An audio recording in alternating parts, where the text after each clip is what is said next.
Bismillahirrahmanirrahim. Assalamualaikum warahmatullahi wabarakatuh. Innal hamdalillah nahmaduhu wa nasta'inuhu wa nastaghfiruhu wa natubu ilayhi wa asyhadu an la ilaha illallah wahdahu la syarika lah wa asyhadu anna Muhammadan abduhu wa rasuluhu ba'd. Allahumma inna nas'aluka ilman nafi'an wa rizqan thayyiban wa amalan mutaqabbalan. Allahumma a'inna bima yanfa'una wa 'allimna bima jahilna wa zidna hudan wa tawfiqan wa salahan ya rabbal alamin. Allahumma amin amin ya rabbal alamin. Jemaah Allah, puji serta syukur kita panjatkan kehadirat Allah Azza wa Jalla. Alhamdulillah di kesempatan malam hari ini berkenan Allah mempertemukan kita semua. Mudah-mudahan majelis kita adalah majelis yang diberkahi oleh Allah, di mana ada janji malaikat yang henti memohon pengampunan dosa untuk kita semua, sehingga mudah-mudahan bubarannya kita dari majelis ini bukan hanya ilmu yang didapatkan saja, tapi dosa-dosa kita diampuni dan Allah memudahkan langkah kaki kita kelak menuju jalan-jalan menuju surganya nanti. Salawat dan salam mudah-mudahan senantiasa terlimpah curahkan teruntuk suri teladan kita Habibana wa Nabiyana Muhammadin sallallahu alaihi wasallam, untuk para sahabatnya, tabi'ut-tabi'innya, dan mudah-mudahan kita semua kelak dilimpah ruahkan oleh Allah Ta'ala untuk bisa diperkenankan mendapatkan syafaat Rasulullah di yaumil hisab nanti. Allahumma amin amin. Alhamdulillah, kita melanjutkan kajian dari kitab At-Tadhkirah li Ahwalil Mauta wa Umuril Akhirah. Kalau kita terjemahkan, peringatan bagi hal-hal yang akan kita rasakan dan kita alami ketika kita meninggal dunia, sekaligus berbagai fenomena yang akan kita dapati seusai masa kebangkitan nanti, yaitu di alam akhirat nanti. Kitab yang dikaryakan oleh salah seorang ulama besar yang bernama Imam Al-Qurtubi rahimahullah ta'ala. Hari ini ada kurang lebih 2 atau 3 materi yang akan coba kita ulas karena materinya ringan-ringan dan insya Allah meskipun ringan tapi mudah-mudahan menjadi tadhkirah, peringatan bagi kita-kita yang lupa atau dilupakan kalau seandainya kita suatu saat nanti akan meninggal dunia. Yang pertama, ikhwatillah, materi tentang manusia dikuburkan dalam tanah yang telah menjadi bahan penciptaannya. Prinsip dasarnya yang pertama, setiap kita itu tidak tahu kapan dan di mana kita akan diwafatkan oleh Allah Azza wa Jalla. Di surat Luqman Allah menegaskan di akhir ayatnya, a'udzubillahi minasyaitonir rajim, wa ma tadri nafsun bi ayyi ardin tamut. Kata Allah, tidak ada makhluk yang bernyawa yang tahu di belahan bumi mana kita akan diwafatkan oleh Allah Azza wa Jalla. Nah, terlepas dari itu semua, kita memang tidak dikasih bocoran oleh Allah Azza wa Jalla. Tapi pastinya Allah Ta'ala Maha Tahu, dan atas dasar sifat Rahman Rahimnya Allah kemudian menetapkan di mana kelak nanti kita akan diwafatkan. Terlepas dari itu semua, Allah Azza wa Jalla dalam hal ini sebagaimana yang disabdakan oleh Rasulullah SAW dalam hadis sahih yang diriwayatkan oleh Imam At-Tirmidzi, Rasulullah SAW mengatakan, "Idza qadallahu li 'abdin atau idza qadallahu li 'abdin ay yamuta bi ardi falatin ja'alallahu ilaiha hajah." Kata Rasulullah SAW, kalau Allah telah menetapkan seseorang itu akan meninggal di sebuah daerah, maka Allah Ta'ala akan ilhamkan, bahasanya ya, Allah akan gerakan hati orang tersebut untuk datang ke tempat yang dimaksud karena ada satu dan maksud serta tujuan. Allah tetapkan si fulan meninggal di Bandung, padahal kesehariannya aktivitasnya di Karawang. Tapi di suatu waktu Allah Ta'ala akan mendorong hati si hambanya ini untuk datang ke kota tersebut, entah untuk satu dan tujuan tertentu. hingga ketika sudah sampai di situ, maka Allah Ta'ala kemudian akan mewafatkan yang bersangkutan. Ada cerita ikhwan rahimahullah dalam Sahih Bukhari. Suatu waktu Rasulullah dan para sahabat ketika melewati sebuah pemakaman, didapati di pemakaman tersebut ada beberapa orang yang sedang menggali kuburan. Ya, dari sana terlihat akan persiapan menguburkan jenazah. Saat itu kemudian Rasulullah SAW bertanya, siapa yang meninggal? Maka disebutkan fulanun habasiyun.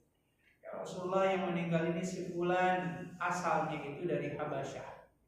Habasyah itu kalau sekarang kan Ethiopia. Maka kata Rasulullah, la ilaha illallah siqa min abdihi ila turbati allati khuliqa minha. La ilaha illallah, tidak ada Tuhan yang layak disembah kecuali hanya Allah. Begitu kuasanya Allah Ta'ala menjadikan seseorang yang tadinya lahir di Habasyah tapi meninggalnya di Madinah, dan salah satu faktor penyebabnya adalah Allah Ta'ala menjadikan orang ini untuk datang ke kota Madinah. Oleh karenanya ikhwan nasihat dari keterangan ini, Imam Al-Qurtubi mengatakan kepada kita semua, hendaklah kita berhati-hati melangkahkan kaki. Khawatir kita salah tempat, meninggal di tempat yang tidak baik. Nah, makanya ada salah satu pembahasan umpama tentang apa hukumnya seorang muslim melakukan perjalanan ke negara non-muslim atau ke negara kafir. Para ulama seperti Syekh Shalal Al-Utsaimin kemudian menyebutkan setidaknya ada 3 syarat yang harus kita perhatikan. Yang pertama adalah ayyakuna lahu ilmun yadfa'u anhu syubhat. Kalau kita memang ingin atau punya hajat melakukan perjalanan ke negara non-muslim, pastikan kita membekali diri kita dengan ilmu agama. Karena kenapa? Karena di sana banyak perkara-perkara yang sifatnya syubhat, sama-sama. Ini kira-kira halal atau haram? Kan kadang kita berpikir yang penting mah menu makanannya bukan hewan yang disembelih. Umpamanya mending sia sayur-sayuran, ikan-ikan gitu dan seterusnya. Tapi timbul permasalahan, kira-kira sayur yang dimasak, ikan yang dimasak itu bekas penggorengannya, bekas masak sesuatu yang haram atau tidak? Bahasanya seperti itu. Nah, kita harus punya ilmu dalam hal ini untuk bisa mendapatkan jawaban. Kira-kira halal atau enggak umpamanya apa yang kita konsumsi. Contoh kecilnya sederhananya seperti itu. Maka ketika kita ada dalam kondisi di mana nilai-nilai keislaman tidak ketara terlihat, maka ya kita harus membekali diri dengan ilmu agama. Itu yang pertama. Yang kedua, ayyakuna lahu imanun yadfa'u anhu syahwat. Pastikan keimanan kita juga harus dikuatin. Karena kenapa? Karena hal-hal yang berbau syahwat itu gampang diakses di negara non-muslim. Bagi kita alhamdulillah ketika kita tinggal di negara yang mayoritas muslim, setidaknya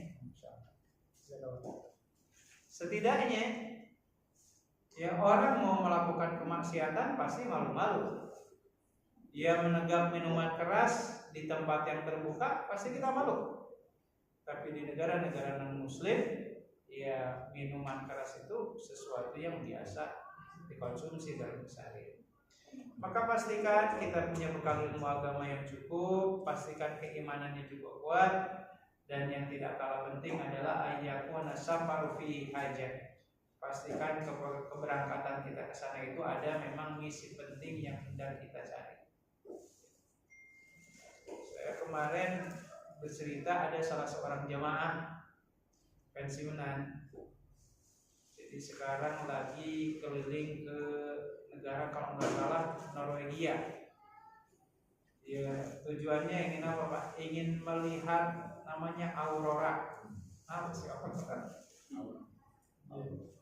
Jadi langit itu ketika malam hari itu bisa bercahaya Itu yang kelap-kelip lah bahasanya seperti itu. Ya sah-sah saja sih, duitnya banyak gitu dan seterusnya.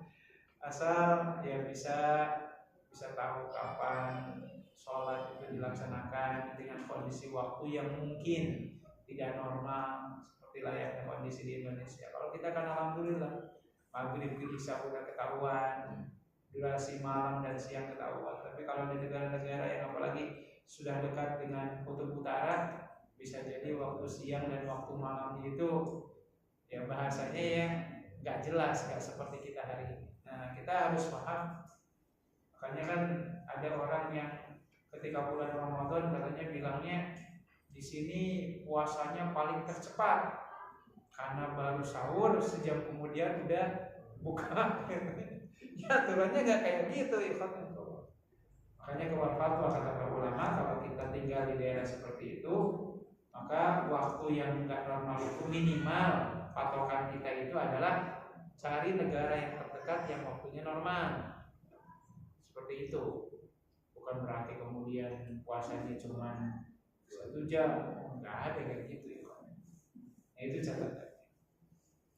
Jadi inilah ketika kita akan melangkahkan kaki ke negara non muslim, pastikan kita punya ilmu, pastikan keimanannya dikuatkan, terus ada misi penting juga ke sana. Entah untuk belajar, entah itu untuk sekolah, training dan seterusnya. Itu hal yang perlu kita perhatikan. Karena yang kita khawatirkan itu gini, kalau seandainya kita berangkat ke negara non muslim, izin Allah wafatkan kita di sana. Pertanyaannya seperti apa pengurusan jenazahnya? Itu sih PR. Makanya di zaman Rasulullah SAW dikenal ada namanya sholat goib, gitu ya. Ketika seorang raja yang bernama Najasyi di Habasyah di Ethiopia saat itu meninggal dunia, dan raja ini tidak mengumumkan keislamannya. Yang tahu dengan keislamannya hanya dia pribadi dan Allah Azza wa Jalla. Qadarullah dia wafat di negara yang mayoritas penduduknya Nasrani dan semuanya Nasrani semua kecuali dia sendiri yang masuk Islam. Akhirnya Allah Ta'ala mewahyukan kepada Rasulullah dan memerintahkan untuk melaksanakan yang namanya sholat goib, dengan catatan karena memang jenazahnya tidak ada yang mengurus dengan pengurusan seperti layaknya orang muslim. Maka untuk pertama kali dan terakhir kalinya, maksudnya kalau perlu kita garis bawahi ya, untuk pertama kali dan terakhir kalinya semasa hidup Rasulullah melakukan sholat goib hanya sekali. Karena kenapa? Karena saat itu jenazahnya nggak ada yang mengurus. Makanya di sini timbul pertanyaan, kalau ada orang meninggal dunia di luar negeri sana umpamanya, terus kita nggak bisa nyolatin secara langsung, pertanyaannya boleh nggak kita sholat goib dengan alasan menggunakan dalil wafatnya Raja Najasyi tadi? Nah, perlu kita garis bawahi, meskipun ini para ulama berbeda pandangan, setidaknya kita bisa mengambil 2 kesimpulan. Yang pertama, kalau yang meninggalnya itu adalah tokoh orang besar, maka nggak jadi masalah. Seperti layaknya seorang pribadi Najasyi yang memposisikan dirinya sebagai raja dan dia punya peran dan jasa yang luar biasa ketika kaum muslimin hijrah pertama kali ke Habasyah tersebut. Itu yang pertama. Dan setidaknya syarat yang kedua, pastikan jenazahnya tidak ada yang mengurus.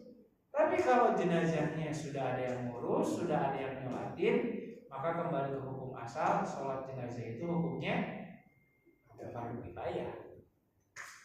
Dan buktinya kenapa kemudian dikatakan Rasulullah semasa hidupnya sholat goib hanya sekali?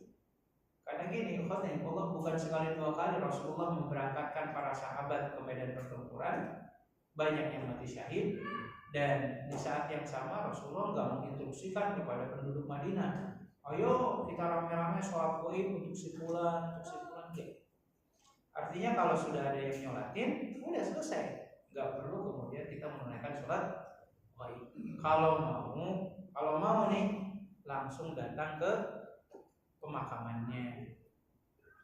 Kita mungkin mengenal kisah ada seorang wanita namanya Sauda Al-Asadiyah yang kesehariannya dia suka bersih-bersih di Masjid Nabawi, dan itu mendapatkan perhatian khusus dari Rasulullah. Ternyata pada Allah suatu saat wanita ini nggak pernah kelihatan lagi. Akhirnya Rasulullah tanya kepada para sahabat, kemana fulanah ini kok nggak kelihatan lagi beberapa hari ini? Para sahabat kemudian bilang, oh ya Rasulullah meninggal tadi malam, dan kami sengaja nggak menginformasikan kepada engkau, ya khawatirnya kau sedang istirahat dan seterusnya, maka kami urus secara langsung. Maka Rasulullah SAW saat itu ya terus terang agak sedikit marah.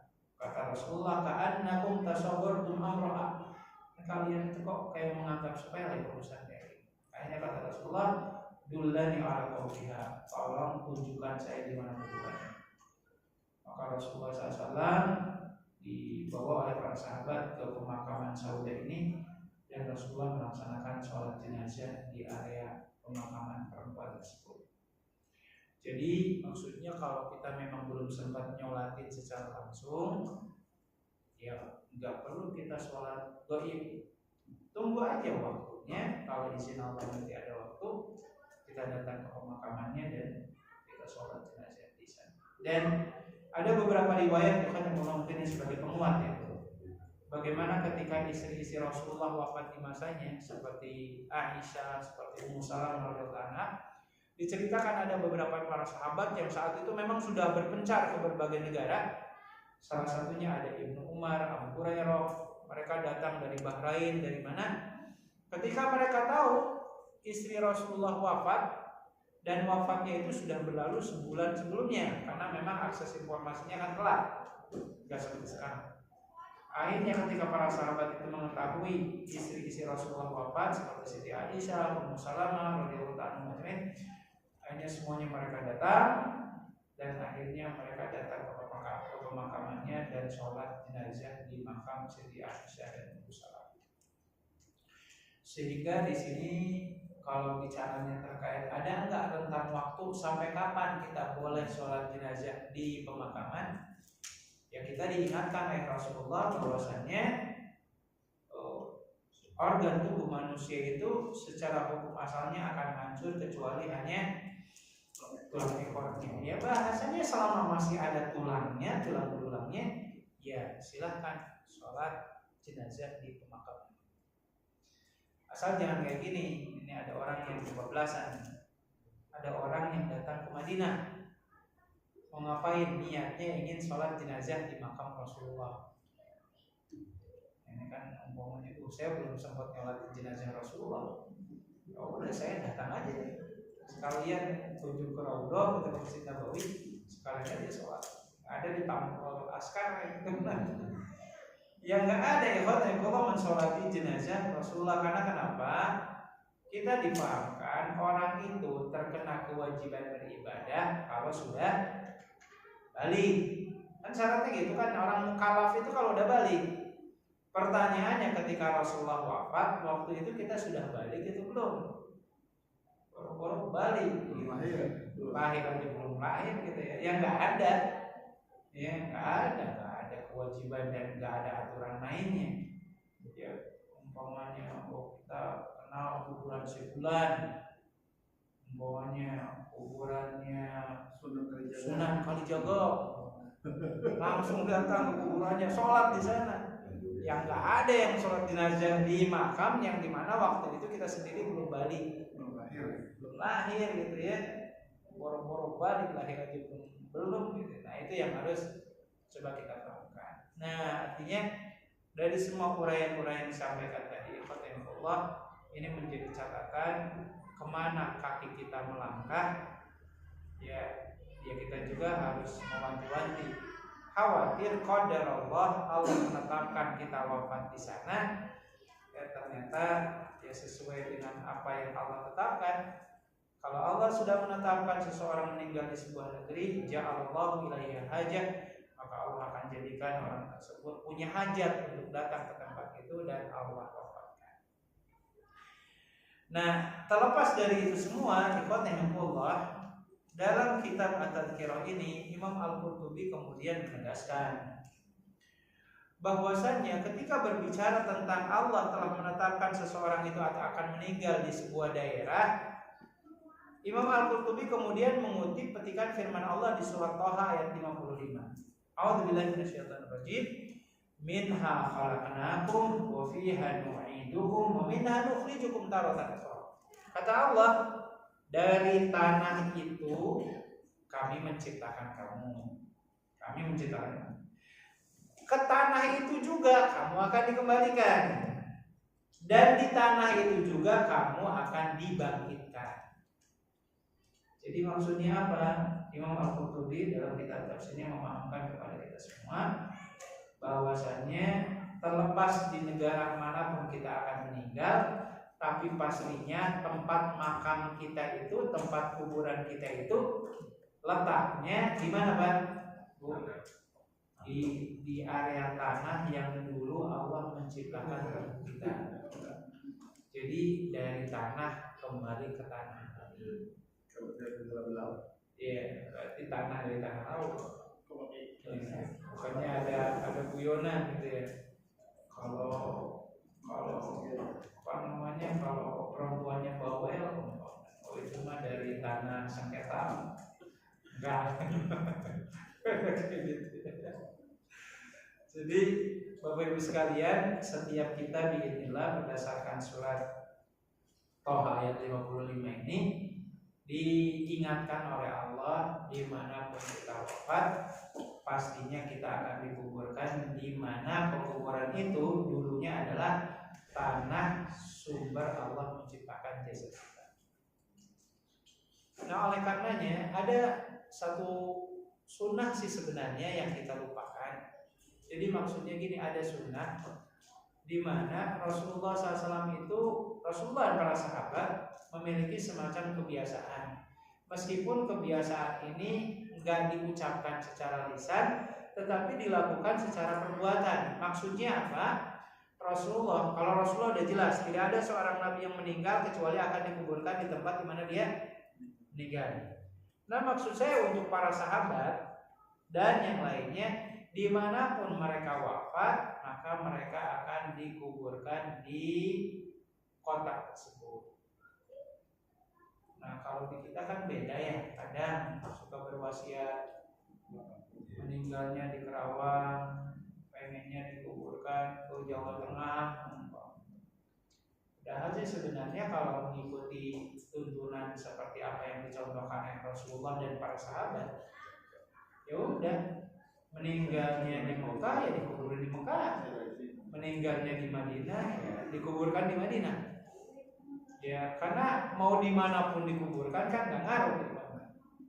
Ya, mau kembali ke kampung halaman kayak mau meninggal di Kerawang kayak ya, mungkin salah satu kekhawatirannya, khawatir kuburannya nggak ada yang ngurus, nggak ada yang ziarah ke makamnya, mungkin itu salah satu. Padahal kan sejatinya yang dibutuhkan oleh ahlul mayyit itu bukan diziarahinnya, tapi doanya, doa dan amalan-amalan yang mungkin bisa dikirimkan kepada orang yang sudah wafat. Nah, intinya sih ya yasiru wala tu'asiru, mudahkanlah urusan, jangan nyusahin orang. Gitu. Meninggal di Kerawang, wasiatnya ini ingin dikuburkan di Madinah.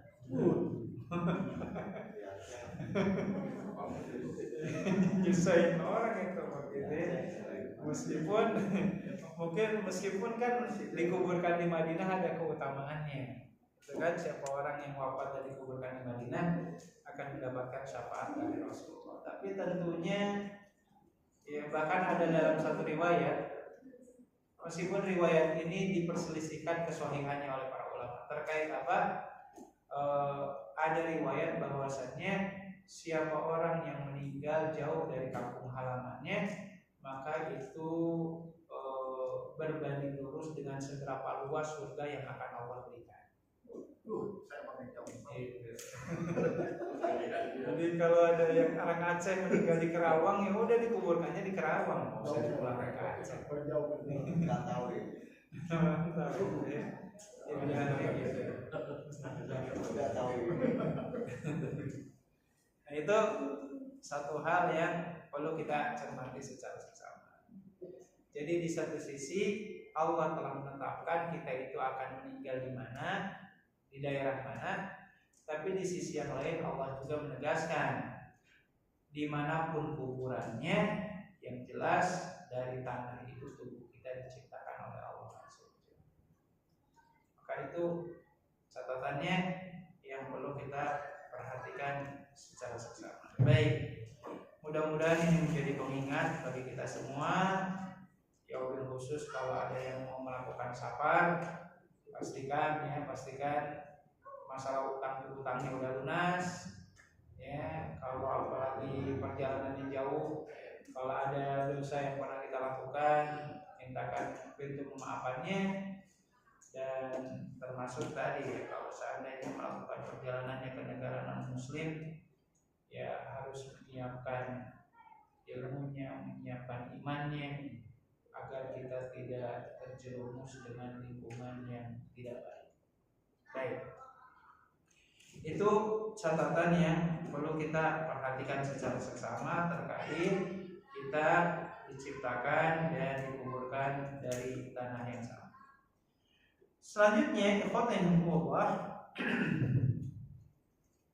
masya Allah, kopi dingin, numpang lewat.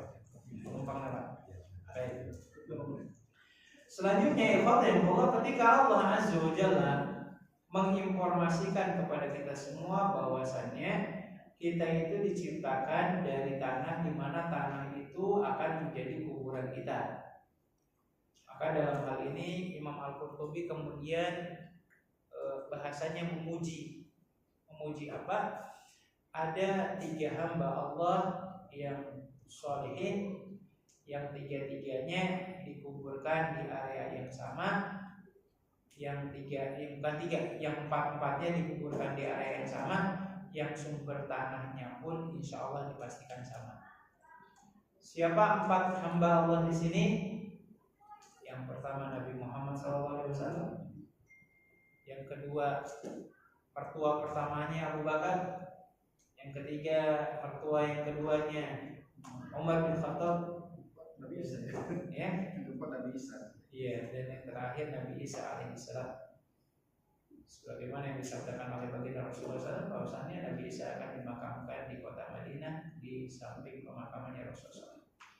Maka 4 hamba Allah ini Allah ciptakan dari sumber tanah yang sama. Ini catatan yang perlu kita perhatikan sesuatu. Baik, ikhwan Allah, kita lanjutkan ke pembahasan yang kedua adalah terkait tanah kuburan, rezeki, ajal, dan kejadian manusia. Mu'alif atau penulis dari kitab At-Tadhkirah ini mengawali pembahasannya dengan mengutip petikan firman Allah di surat Al-Hajj ayat 5. Ayatnya cukup lumayan panjang, tapi saya ingin memotong saja ayatnya. Jadi ada kalimat gini, mukhallaqatin aw ghairu mukhallaqah. Bahwasanya ketika manusia itu akan diciptakan oleh Allah, maka kondisi awal manusia itu bentuknya apa, Pak? Sperma. Dari sperma itu kemudian kata Allah ubah kemudian menjadi darah. Darah kemudian Allah bukan rubah lagi, Allah kembangkan bahasanya menjadi daging. Daging ini kemudian Allah ciptakan di dalamnya ada tulang belulang. Baru sesudah itu kata Allah mukhallaqatin aw ghairu mukhallaqah. Ketika janin ini kemudian katakanlah sudah makin berkembang, ketika menginjak usia 4 bulan, maka malaikat akan bertanya kepada Allah Azza wa Jalla terkait apa? Terkait kelanjutan dari janin ini, mau dilanjutkan atau enggak bahasanya. Kalau dilanjutkan, seperti apa jenis kelaminnya, seperti apa rezekinya, termasuk berapa umurnya dan di mana dia akan diwafatkan. Maka saat itulah kemudian Allah Ta'ala memerintahkan malaikat untuk melihat lembaran takdir setiap manusia yang ada di Lauhul Mahfuz. Maka ketika Allah Ta'ala tidak mengizinkan bayi atau janin ini untuk melanjutkan kehidupannya, maka si janin ini akan mengalami alam itu kuburan, sementara yang diizinkan akan tumbuh berkembang hingga akhirnya lahir. Dan catatan Bapak Ibu sekalian, sebagaimana kita ketahui, menginjak usia 4 bulan kehamilan, Allah Ta'ala menetapkan 4 perkara. 1, rezekinya. 2, umurnya. 3, amalnya, berapa banyak amal baik, amal buruknya. Dan yang terakhir, au sa'idun au syaqiyun, apakah dia nanti masuk surga atau masuk neraka. Jadi janin ini belum brojol tapi sudah ketahuan surga nerakanya seperti apa. Itu bagian dari ketetapan takdir. Tapi harus kita pahamkan ya jemaah sekalian, yang dimaksud takdir di sini bukan berarti Allah memaksakan kehendaknya, enggak. Karena kita enggak boleh menyalahkan takdir. Kenapa Anda korupsi? Takdir Allah. Musibah begitu, dikit-dikit takdir, dikit-dikit. Nah, yang harus kita pahamkan, yang dimaksud takdir di sini bukan berarti Allah memaksakan kehendaknya, enggak. Tapi maksudnya adalah Allah tahu dengan perjalanan hamba ini sampai nanti amalannya ada berapa, dosanya seberapa banyak, apakah masuk surga atau masuk neraka, Allah udah tahu itu semua. Nah, didasari pengetahuan Allah Ta'ala itu kemudian dituliskan perjalanan hidupnya dan dipastikan tidak akan pernah meleset. Nah, ini yang dimaksud dengan jalan takdir manusia, bukan berarti Allah maksain. Khawatirnya nanti kayak pola pikirnya iblis. Ketika iblis diusir oleh Allah, apa yang dikatakan iblis? Qala fa bima aghwaytani la aqulanna siratal mustaqim. Ya Allah, yang membuat saya enggak sujud ke Adam itu ya Engkau yang nakdirin. Coba Kau takdirin saya sujud, pasti saya sujud. Tapi karena Kau takdirkan saya enggak sujud, ya udah saya ngikutin takdir. Ini musibah nih.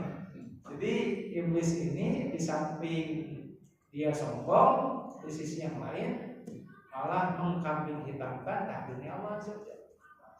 Maka kalau hari ini ada orang yang hidupnya itu miskin terus umpamanya ya, setiap kali usaha belum tikar lagi, setiap kali usaha belum tikar lagi, akhirnya dia berpikir ya mau gimana lagi, takdir Allah. Padahal sebenarnya Allah Ta'ala secara umumnya gak pernah punya niatan buruk kepada hamba. Makanya Rasulullah SAW itu menentang ya kebiasaan atau pemikiran orang-orang kafir Quraisy di masanya. Dan ini Allah abadikan di surat Yasin ketika Allah Ta'ala menyeru orang-orang kaya untuk berinfak. Tapi orang-orang kafir itu yang disuruh berinfak, disuruh peduli gitu ya, agar peduli secara kehidupan sosialnya, mereka memiliki semacam argumentasi. Mereka katakan gini, kan yang membuat miskin mereka itu siapa? Allah kan? Allah aja nggak mau berbagi rezeki, ngapain saya berbagi rezeki? Bahasanya gitu tuh.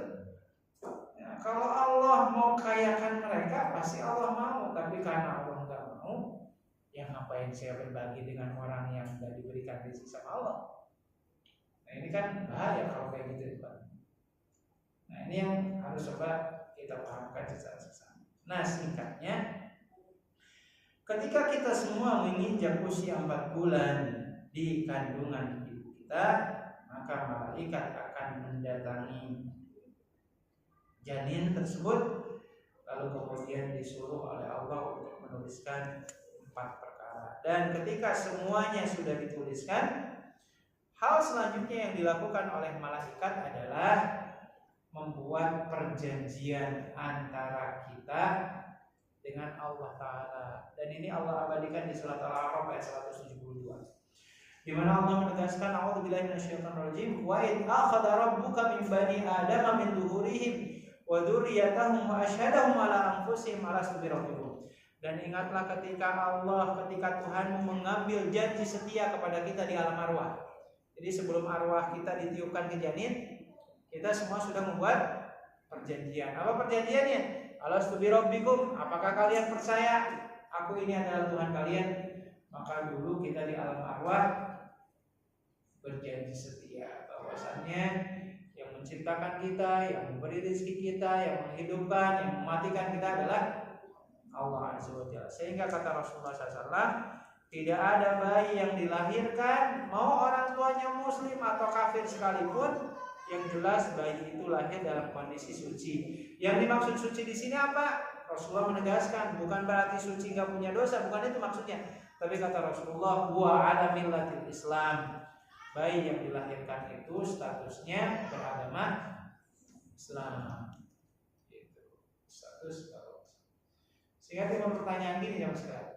Kalau ada balita yang orang tuanya non muslim terus meninggal dunia, boleh nggak kita mandiin, kita sholatin, dan kita kuburkan dengan aturan main Islam? Boleh nggak Pak? Para ulama mengatakan kalau untuk urusan duniawi ya kita ngikutin secara zohirnya. Karena orang tuanya kafir, ya jenazah balitanya pun dikembalikan kepada aturan orang tuanya. Meskipun nanti di akhirat si anaknya ini pasti insya Allah dijamin masuk surga. Kaidahnya gitu. Jadi ya karena orang tuanya kafir ya kita nggak bisa ngatur-ngatur. Ya udah diserahkan ke orang tuanya. Ya dimakamkan di pemakaman orang non muslim meskipun meninggalnya balita. Itu aturan duniawinya. Tapi di akhirat anak yang meninggal sebelum balik itu insya Allah dijamin masuk surga. Nah ini hal yang perlu kita cermati. Sehingga sebenarnya setiap kita sudah punya modal yang Allah berikan. Tidak ada balita yang lahir melainkan dalam kondisi muslim. Makanya ini mungkin sekaligus menegaskan ya, karena ada sekelompok orang yang mengharuskan bersyahadat ulang atau berbaiat ke imamnya. Alasannya apa? Dulu Abu Bakar masuk Islam bersyahadat, Siti Khadijah bersyahadat, Umar bin Khattab masuk Islam bersyahadat. Nah, pertanyaannya kok situ nggak bersyahadat sekarang? Nah, jawabannya sederhana. Abu Bakar dan yang lain yang generasi awal bersyahadat karena ketika lahir mereka muslim tapi tumbuh berkembang di lingkungan kafir. Akhirnya mereka diajarkan dan mempraktekkan ajaran-ajaran yang berbau kekufuran. Sehingga ketika mereka mendapatkan hidayah dan masuk Islam, maka mereka harus mengikrarkan ulang kembali syahadatnya. Tapi kalau anak keturunan mereka seperti Abu Bakar punya anak namanya Aisyah, punya anak namanya Abdurrahman, punya anak namanya Abdullah, gak ada satupun dari putra-putri Abu Bakar, dari putra-putri Umar yang mengikrarkan kembali syahadatnya. Kenapa? Karena orang tuanya udah Islam. Jadi kalau hari ini ada yang ngajarin lagi harus syahadat ulang, ya gak masuk akal karena orang tua kita udah muslim. Terus kalau kita harus syahadat di hadapan si fulan, pertanyaan si fulan ini syahadatnya di hadapan siapa? Ini kan nggak ada ujung pangkalnya. Nah, ini yang perlu kita cermati secara seksama. Dan yang terakhir, ikhwanillah, sebagai penutup materi kita di kesempatan malam hari ini, tadi kita sedikit mengulas terkait manusia diciptakan dari tanah yang tanah itu akan menjadi kuburan kita. Demikian juga tadi kita sedikit disebutkan bahwasanya ketika menginjak usia 4 bulan dari kehamilan Allah menetapkan segala sesuatunya. Maka materi yang terakhir adalah berbicara tentang siapa yang menjadi teman sejati kita di kuburan nanti. Siapa kira-kira teman sejati kita? Ya, amal kita. Rasulullah SAW mengatakan yuttaba'ul mayyita salasatun fayarji'u isnani wa yabqa wahidun ma'ahu. Kata Rasulullah, kelak kalau saya dan nanti kita semua ini meninggal dunia, kita itu akan diiring-iringi oleh 3 hal atau 3 perkara. Tapi yang 3 itu yang 2-nya balik, yang 1-nya tetap membersamai kita. Dan kita udah tahu ya, yang 2 ini siapa? Keluarga dan harta kita. Sementara yang 1 adalah amal kita. Maka amal kita yang akan menjadi teman sejati kita. Meskipun kurang tepat juga kalau harta nggak akan dibawa mati. Ya, harta akan dibawa mati Pak. Dengan cara apa? Infakkan, sedekahkan kan dibawa mati itu bahasanya. Cuman maksudnya kalau dibawa dikubur barang-barang itu enggak. Itu kan karena ada tradisi kan di agama yang lain. Oh ini mobil kesayangannya, namanya. Oh dikubur barang. Dalam Islam enggak. Dalam Islam itu mobil bisa menjadi teman si ahli warisnya kalau diwakafkan, pahalanya tetap ngalir, kayak gitu. Bahasa.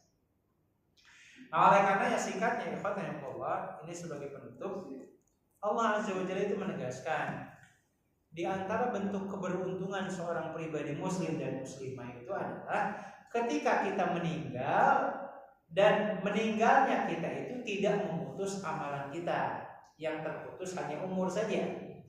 Maka berbahagialah orang yang ketika umurnya habis tapi pahalanya tetap ngalir.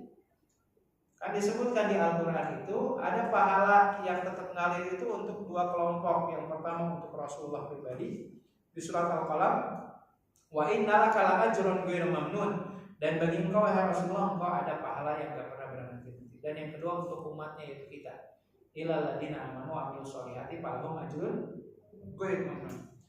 Bagi orang yang beriman yang selalu melakukan amal soleh, bagi kita insya Allah ada pahala yang tidak pernah putus-putusnya. Nah, kira-kira pahala yang tidak pernah putus-putusnya apa Pak? Salah satunya kalau dalam satu hadis riwayat Imam Abu Dawud, apabila anak cucu ada meninggal terputus amalannya kecuali 3 sedekah jariyah, ilmu yang bermanfaat, anak soleh yang mendoain orang tuanya, itu memberikan manfaat. Nah dalam riwayat yang lain disebutkan contoh sedekah jariyah itu apa saja. Kalau dalam riwayat yang lain Rasul mencontohkan sedekah jariyah itu seperti mendirikan masjid atau membangun rumah untuk yang musafir kehabisan perbekalan. Itu ya, itu bagus. Makanya nggak apa-apa yang bagus, ceritain yang bagus-bagus ya. Iya. Kan di zaman sekarang tuh mulai banyak tuh masjid-masjid percontohan. Saya 2 bulan yang lalu sempat main ke ada masjid Sejuta Pemuda di Sukabumi. Masya Allah, masjidnya ya seukuran ini, cuman hanya 1 lantai masjidnya itu. Tapi yang menariknya ya di sana bagi siapapun lah ya yang datang ke sana disiapkan kamar untuk menginap, ada di samping lorong mesin. Terus ada lagi yang suka ngopi, ada namanya apa Pak? Baristanya. Ya, makan pagi, makan siang, makan malam disiapin. Terus ada pelatihan, banyak pelatihan. Bagus kalau seandainya nanti diberdayakan. Macam-macam lah ya, mudah-mudahan bisa kita tiru. Atau mungkin pernah saya ceritakan juga ada masjid Munjalan di Kalimantan ya, yang masjidnya punya 50 mobil, 50 unit. Buat apa gitu? Ternyata untuk antar jemput jamaah. Jadi jamaah yang mau antar jemput nggak bisa jalan kaki, dijemput ke rumahnya. Mau mobilnya apa? Mau Alphard, mau Pajero, apa? Itu sampai kayak gitu. Ada yang gitu. Dan itu wakaf dari jamaahnya, luar biasa. Macam-macam lah ya. Jadi memberikan pelayanan. Nah, termasuk ini salah satu wakaf ya. Nah, nggak apa-apa lah, saya ceritakan yang lain ya Pak, Ibu-ibu. Jadi ceritanya pernah saya itu di sekolah ingin mengundang Ustadz Fulan, nggak perlu saya sebutkan nama. Ketika menghubungi manajemennya, bukan ke Ustadznya, sebutin harganya itu sekian puluh juta. Saya itu mau ngapain gitu? Sampai dipatok sekian puluh juta, 35 juta, 40 juta, 50 juta. Terus kajiannya pun nggak mau di masjid, tapi di hotel, kafe. Ya awalnya sebelum saya tahu ya, oh Allah hanya berprasangka buruk gitu, yang aneh-aneh aja gitu. Ustaz kok kayak gini. Ternyata biidznillah Ustaz ini punya program namanya Rumah Teduh. Nanti tinggal Bapak Ibu carilah Rumah Teduh. Jadi Rumah Teduh itu maksudnya apa Pak? Rumah Teduh itu semacam rumah guest house lah untuk nginap. Buat siapa? Buat pasien dan keluarganya yang tidak punya bekal. Harus berobat umpamanya ke rumah sakit Hasan Sadikin, tapi nggak punya duit, ngandelin umpamanya hanya BPJS aja.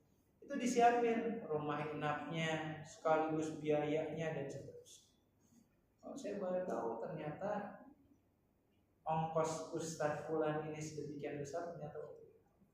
Dan beliau bersama istrinya punya beberapa guest house di rumah sakit besar. Bukan cuma di Bandung, di Jakarta juga. Bahkan di Jakarta, mohon maaf sampai nggak bisa bayar kontrakannya. Nah, ada yang kayak gitu. Jadi kalau kita Allah punya program kebaikan yang pahalanya bisa tetap ngalir, maka berbahagialah kita, gitu ya. Karena ketika kita nanti meninggal, orang yang paling kita cintai boro-boro nemenin sampai ke kuburan masuk ke dalamnya. Maka saya selalu ngetes nih, kalau cintanya seperti Siti Aisyah yang ketika suaminya meninggal dikuburinnya di mana Pak? Di bawah Kamarnya kan? Nah sekarang kalau istri atau suaminya meninggal dikuburkan di kamar tidurnya, masih mau nggak Pak? Takut bangun.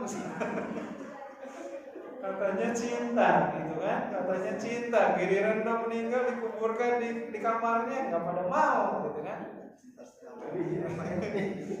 Soalnya cintanya bukan cinta sampai mati, tapi cinta setengah mati. Ya inilah. Jadi bahkan kan Siti Aisyah bukan cuma makam Rasulullah saja, makam ayahandanya, termasuk juga ada makam Sayyidina Umar. Jadi contoh. Jadi intinya secinta apapun suami ke istrinya, istri ke suaminya, nggak ada yang sampai mau dikuburkan hidup-hidup bareng bersama-sama. Maka orang yang kita cintai akan meninggalkan kita, termasuk harta yang kita idam-idamkan mungkin akan berpindah tangan ke ahli waris kita. Dan insya Allah yang akan menemani kita itu adalah amal kita berikut pahala yang tidak pernah henti-hentinya mengalir. Maka mari ikhwatillahi kita mencari bukan hanya sekedar beramal yang sifatnya instan ketika itu saja, tapi kita juga berharap ada amalan yang ketika kita suatu saat wafat pahalanya pun tidak pernah berhenti. Siapa Pak kalau yang di Aceh itu yang punya hotel di Saudi? Haji siapa namanya? Saya lupa namanya. Mbah Google. Jadi masya Allah nih, Allah yarham orang ini, beliau punya aset diwakafkan, bikin hotel, beliau udah meninggal lama, dan setiap kali musim haji tiba, jamaah haji dari Aceh itu diundang ke hotel yang bersangkutan, terus dikasih uang tambahan untuk bekal sama pelaksanaan ibadah haji. Siapa namanya Pak? Udah ada? Haji siapa namanya? Haji siapa? Haji Maksum. Insyaallah ya. Amin. Punya hotel. Siapa Pak? Ya nanti dilihat lah ya. Itu contoh lah ya. Contoh dari orang-orang yang biidznillah mereka sudah wafat sudah lama. Iya. Tapi pahalanya tetap mengalir, memberikan kemanfaatan bagi orang di sekitar. Mudah-mudahan apa yang tersampaikan menjadi inspirasi yang mengingatkan kita bahwasanya kita nggak berlama-lama hidup di dunia ini. Di sisi yang lain kita pun nggak tahu sampai berapa lama kita ini dihidupkan oleh Allah. Maka mari kita lebih bersemangat, banyak melakukan kebaikan agar kebaikan yang kita lakukan hari ini insya Allah memberikan manfaat bagi kita di alam kubur dan akhirat. Allahumma amin amin ya rabbal alamin.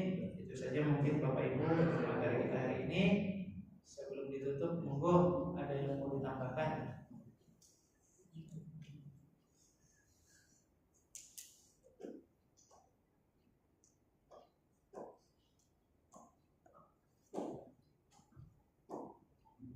Ada Bapak Ibu? Nah, silakan Pak Dokter. Menanyakan yang terbaru dari Yomul Mahfuz. Ada kemampuan kita untuk merubah gitu. Takdir. Baru usaha Iya. Jadi kan memang ikhwatnya Allah dalam bab takdir para ulama itu menyebutkan takdir itu ada yang bisa dirubah, ada yang baku. Ya, istilahnya ada yang mubrom. Mubrom itu nggak akan bisa diganggu gugat. Contoh umpamanya dari orang tua mana kita dilahirkan, itu hak prerogatif Allah. Termasuk jenis kelamin, hak prerogatif Allah, nggak bisa dirubah. Tapi ada takdir yang bisa dirubah, dan riwayatnya kan banyak. Contoh kata Rasulullah, la yuradul qadha illa bidu'a, dalam hadis sahih riwayat Imam At-Tirmidzi, tidak ada yang bisa menolak takdir kecuali doa. Dalam riwayat yang lain kita mungkin sering dengar ada hadis, siapa orang yang ingin dipanjangkan umurnya, dilapangkan rezekinya, maka jagalah hubungan silaturahminya. Itu kan riwayat-riwayat yang menegaskan kepada kita semua bahwasanya ada takdir yang bisa dirubah. Kalau tidak salah di surat Ar-Ra'd ayat 59 Allah menegaskan, yamhullahu ma yasha'u wa yuthbitu wa indahu ummul kitab. Kata Allah, jikalau Allah mau, Allah akan hapus apa yang sudah ditulisnya, atau Allah pertegas apa yang sudah Allah tetapkan, dan di sisi Allah ada ummul kitab, ada kitab di lauhul mahfuz. Jadi ada jamaah Allah siratan takdir yang insya Allah masih bisa dirubah. Contohnya apa tadi? Umur bisa dirubah, termasuk urusan rezeki. Rezeki pun insya Allah bisa. Siapa orang yang dipanjangkan umurnya, dilapangkan rezekinya, jaga hubungan silaturahminya. Maka itu salah satu ikhtiar manusiawi kita, ya, dengan harapan mudah-mudahan umurnya bisa ditambah, hartanya dan rezekinya bisa dilapangkan. Nah, seperti itu ya. Allah, termasuk mudah-mudahan masuk surga, masuk neraka pun mudah-mudahan bisa dikondisikan. Bisa dirumuskan. Mudah-mudahan itulah. Iya, ada yang ngedoain gitu kan, ada yang ngedoain dari saudara seiman, mudah-mudahan.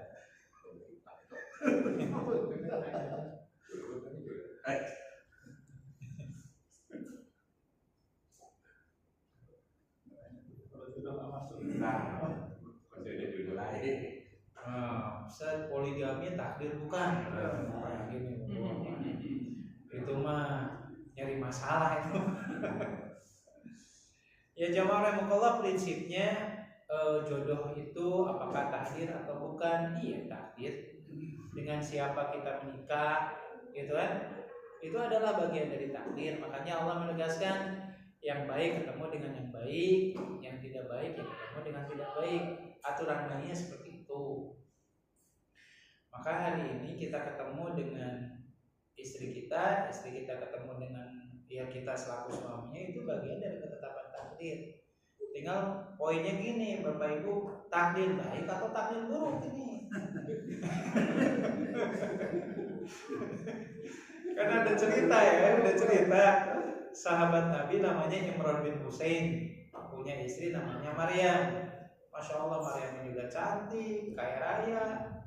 Beda dengan Imran bin Husain, semuanya serba terbatas kan? Pas di malam pertama itu kan, ini viral nih ceritanya kan, Maryam mengatakan, suamiku insya Allah kita berdua dijamin masuk surga. Imran nanya, kamu tahu dari mana? Ya, kata Maryam, yang bersabar dan yang bersyukur itu kan masuk surga. Sampai suaminya bilang, terus apa hubungannya dengan kita? Ya, kata Maryam, saya bersabar sudah dapat kamu, dan kamu bersyukur sudah dapat saya. Maka yang bersabar dan bersyukur dua-duanya masuk. Nah, kira-kira Bapak Ibu ini bersyukur atau bersabar?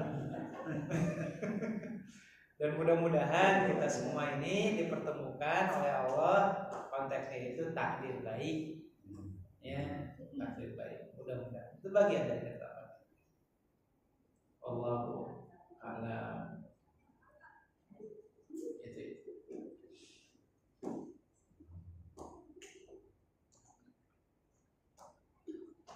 Cukup Bapak Ibu?